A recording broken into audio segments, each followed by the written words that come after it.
Welcome back, everyone. It is Wednesday. I've got Lynn with me to do a talk. I'm Right. going to try and make sure I got Lynn with more of these talks, but we'll see. We'll see. The Friday financial one, of course, will always just be me. It'll be going through the budgets and trying to stay within your Philippine and native country budget and Right. how to send money, et cetera, et cetera. So today we're going to be fairly focused. So today I grabbed my list. Now we are going to talk about perception. This thing, this Western perception, what we see and what they see. So we're going to touch on the money, the Western, Yeah. and the community. Guapo. Guapo, Pogi. Guapo is Cebuano and Pogi is Tagalog. Tagalog. Yeah. Oh, I thought it was Papangan. No, it's Tagalog. Oh, there we go. Okay. But All right. All right. So let's get into it, Lynn. yeah.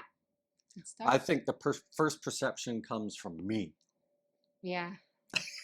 What And that perception is that when we arrive there, we have this thing going on. And like many places, immediately the people are trying to help, but maybe over helping, a little overzealous. And then we get that feeling that they're just out for our money. But I can tell you this, between ourselves and my mom, who's done a huge amount of travel, that happens everywhere in the world. That's right. Yeah. One way or another, the people who are hustling, or as Yeah. Lynn would say, the side hustle, they are very quickly recognizing who those are, that they can peel that extra centavo out That's of your right. pocket. That's right. Like number one, like when you are at the airport when you arrive, taxi drivers. Oh, So yeah. taxi drivers, so you opt into going into using a taxi with the metered taxi. Do not agree with just them telling you that okay, just pay me this amount and then I'll take you there. Yeah. To be fair with you and the driver, just say let's do the metered taxi. Like Yeah. just do the And I method. often say this. I know some countries are not tipping countries, but Canada is one.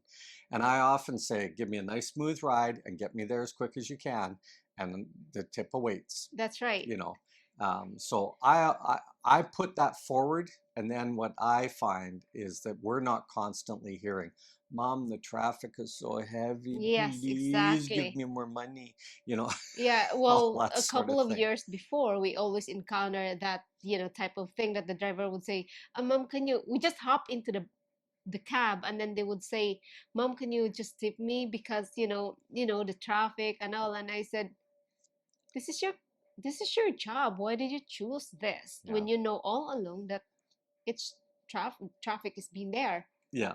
Yeah. Yeah, so it's just But because you I'm with a used to call it foreigner. money discrimination or It's something a like that? price Price discrimination when discrimination. wherever Yeah. you are, when they see a foreigner, whether you are in the wet market or you are taking a cab, there's always a price discrimination for tourists. Like Yeah. But even again, everywhere in the world. right, Yeah. or even you are taking a boat from one island to another, and then they'll see a foreigners, regardless of your race, they will always up to raise the price 3 to 5 times. It's just because you're a foreigner, and Yeah. they rarely get to do And that. again, they perceive that everybody that travels is rich, That's right. and they all feel that we are tourists and that we are not expats. And I think that's important.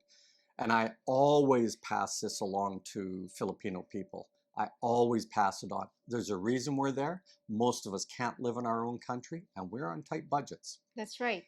One thing I will say to this side, guys, one of the arrogance that Filipinos feel towards Westerners is that we push too hard. And this is why I always said, shed that garbage and leave it at home, right? Don't bring it with you. But let me give you two stories. One, you're in a line, say at an SM mall in Makati or something like that, And the taxi pulls up, yells out the window, "Sir, hey, I can take you. If you Yeah, get in that cab, you've jumped the queue.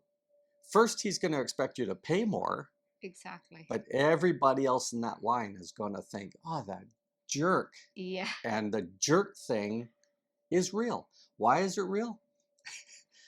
I've mentioned this before, but this last trip, we got all of our papers in order because of COVID, and we're self-driving, so we're allowed to travel from point A to point B unrestricted, Smoothly. smoothly. But there's military checkpoints all over the place. And again, Right. you got to put your Western laws and thinking aside. The military is an active part of the Philippines. We roll up to the checkpoint. The guy finishes with the car in front of us. He looks through the window and he sees my buddy John and I, and you could just see it in his eyes going, "I'm not dealing with Western attitude today. Go." Sorry, I just put my Yeah. arm in front of your But, face there. you know, military is there to provide Support. order and support Support to to the the police. locals, Yeah. but they're not there to harm you. They're No. there to guide you and help you. Yeah. This will lead into the other part of the Western arrogance or the entitlement that we kind of feel because we feel that our laws that we grew up on apply there. No, no, Mm-hmm. they don't. And again, my buddy John, I'm sure that he would not get mad at me for saying this, but eventually he got the picture. Okay. Yeah. And he started to embrace talking to the police and letting the police know Right. who he was and all of that type of thing. And when he had issues, because he's living there, that means that he's earning a living there as well. Yeah. And when he had a Filipino getting really angry towards him, he would just go, "Hey, Come come on over in. here." And the policeman would come over and say, "No, this is an honest guy. What is your problem?" And then settle the thing right away. That's right. Yeah. And just a side note, guys, you know how I like my side notes. There are three levels of enforcement there. Right. They have the light blue shirts which don't carry guns. They have the dark blue shirts, which are the They're national police. police, Yeah. right? The light They blue are they just, carry guns, but they yeah. look very officially looking, But they're there to help you as well. right? And then there's the military, which is kind of in many ways, my opinion, halfway between a light blue shirt and a dark blue shirt They're the because they're army. casual, Yeah. but they are the ones that carry the big Yeah, guns. they're the army and they're there for, let's say, disaster during the disaster. Right. They're there to help the locals, or Yeah. to help the people. Yeah. Now, the next step in all of this learning that I had to go through, and this is why we're doing the videos, is to help you guys maybe transition better than I did. And Yeah. I knew she Yeah, would I agree know he's struggling. Yeah, like in with the being there beginning. Yeah. since he's struggling. Yeah. But the next step is engaging. And what I find now is that there is still this perception of a caste system in the Philippines. Yes. And this means theoretically that you're the top of the caste. Of course, the top of the caste in the Philippines knows that you or me is a retiree there, and to them you are down here. But Right. for the majority of the people, they see us as up here. And I don't mean the person at the front desk at any location, whether it's SM Mall or your hotel or anything. Yeah, What I'm talking about is the person on the street, the drugstore attendant that's right. or Yeah, whatever. When you see their name tag, use their name.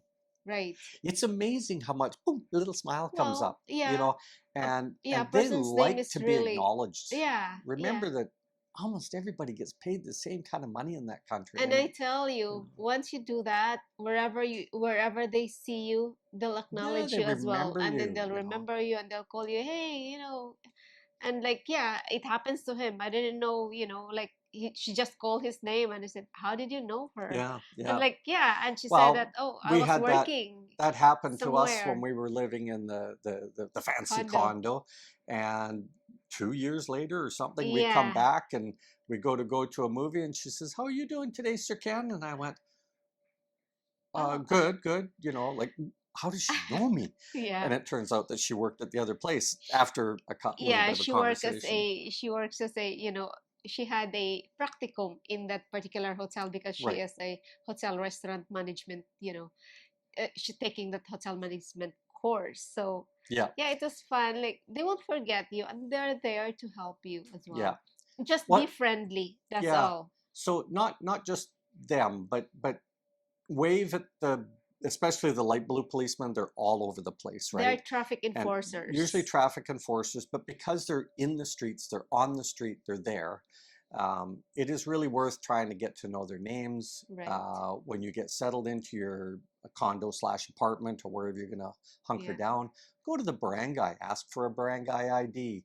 Go through all of those processes, Yeah. because once the barangay kind of knows you, if you've got problems, then you can go talk to them. And Lynn and I will do Yes. a video on blottering, How to how blatter to blotter if you have somebody. problems. You have a resource in your community without having to go to the police. Yeah, The they barangay is a very, very strong resource there. right. They're And helpful as Westerners well. underutilize the barangays. And I have to Yeah. thank John for that, because again, he lives there Yeah. locally. You will have to reload your phones. Yeah, cell You know, phones is very important there. But the get to nice thing know is, the yeah, guy that can go beep, beep, beep, beep, beep, beep, and boom, your load is done. No cards, no scratch, scratch, scratch, no right. codes into your It's phone. yeah, there are lots of prepaid loads there and it's electronic. Like you can just, give your number Yeah, to them and then they will put that into their phone and then they will send you a load. right. Let's say And 500, 300 pesos, which is $7. something like that, Yeah, whatever. something Yeah, like Canadian dollars. yeah. Yeah, But the main point in that whole thing again is you've engaged with that's a right. guy Yeah. who's going to make money. Yeah. You could tip him if you wanted to, Doesn't but the necessarily. point Yeah. is that even if you just tip the first couple of times and then you can stop your tipping, they know you now. Boom, Yeah, boom, boom, boom, boom, and this nice little rhythm starts happening in your life. that's right. And I can say with confidence now that because of what we've gone through, all of these steps, Right. the elevator incident, to learning from Michael, previous video, um, to now moving to a brand new community, building Yeah, a house, and learning to engage with the locals that's right. that already have enough foreigners there for us to Mm-hmm. do that level of engagement. But getting to know your drugstore person, getting to know various people in Yeah, various locations that you are going to need help. that's right. Um, Where you could get uh, your vegetables, where you could get your yeah, local free range chicken. That's all. yeah, Yeah, yeah. yeah. And don't be afraid of, if you do get a little bit more rural like we are, say if you moved up to Yeah, northern Cebu, the island of Cebu, lots of expats, a little bit more getting around to meet them. that's right. But again, you're going to need that local contact. But don't be afraid. If you see a bunch of chickens running around in somebody's yard, I'm going to poke you in the eye again. Uh, uh, Pick it up, if you see catch them, them. just say hi and everything. And hey, do you have extra eggs? Can I buy extra eggs from you? All of that type of thing. Yeah, I'll give you an example. Our neighbor, guy's living pretty tight to the vest, right? And we had these 1,000-liter totes. You can check out our Pinoy winter videos. We bought these 1,000-liter totes, and we had no way to fill them.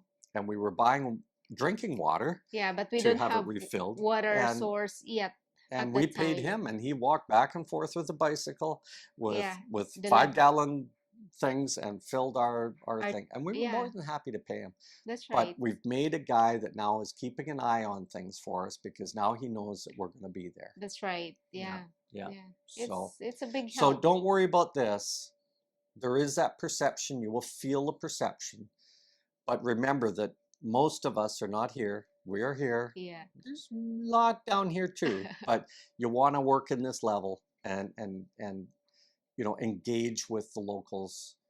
right. So many of them have badges on. Just call them by their name. It doesn't, Yeah, even if you don't remember their name, they remember you. that's right. This is a country that learns languages like boom, boom, boom, boom, boom, boom, boom, like this, and Exactly. they have memories like Yeah. unbelievable. Plus, it would be a plus if you will learn the language. Like just write it on your notes, like the translation, conversational. Yep. It won't matter. They will. Walking through a mall, Yeah. you got the sales guy coming up thinking you're going to buy a house, and now I just go tili lang, and I Yeah. walk right through, and the guy goes, Or yeah. Just say no thanks, or in yeah, Cebuano it says But Dili if you use lang. some of their language, it goes a Yes. long way. And I know like They cannot 20 hustle you words. anymore. Like, yeah, they would think that you are already living locally if you learn a Yeah. little language, just even a little, like no, Use the daily, salamat, yeah, right? And for thank you. yeah, And, you know, diba happens a lot. Like if you're yeah, having a conversation, you're trying to say, look, this phone isn't working. Diba? Do you understand? yeah. Or oo, which is yes, Oh is if you yes. Hindi agree is no. to the Yeah, conversation. yeah. So yeah, And it if you just helps simply learn a lot. Tagalog, it will get you by on every single island. That's right. You could, you could use just to focus on Tagalog language so that, because people from other islands who speak a different dialect understands Tagalog. Yeah. So All the that's music just, singers yeah, sing in Tagalog. All yeah, of the TV shows are in Tagalog. So naturally, they have learned Tagalog. that's right. Yeah. So you're good to go. You won't get So lost. this is an adventure. Treat it like an adventure. Have fun Exactly. with this. Yeah, And hopefully we can guide you through some of the basics that you need to kind of get that's under right. your belt before making that move. And I hope you make the move soon. Yeah. It'd be It would fun be for interesting. everybody. Yeah. Okay, and if you do run into us, hey, Yeah. we'll take you to Don't a wet market. exactly. And I won't ask you for Or a to the centavo beach. either. Yeah. Okay, guys. Okay. Later, Gators. Thank you. No, what exit are you going to use? We Oh, were supposed to practice an ay, exit. salamat. Salamat, guys. Okay, guys. We're done. Later, Gators. No, you're still doing the ha ha ha thing. Ay, ay, ay. It's Gotta, still on. you gotta.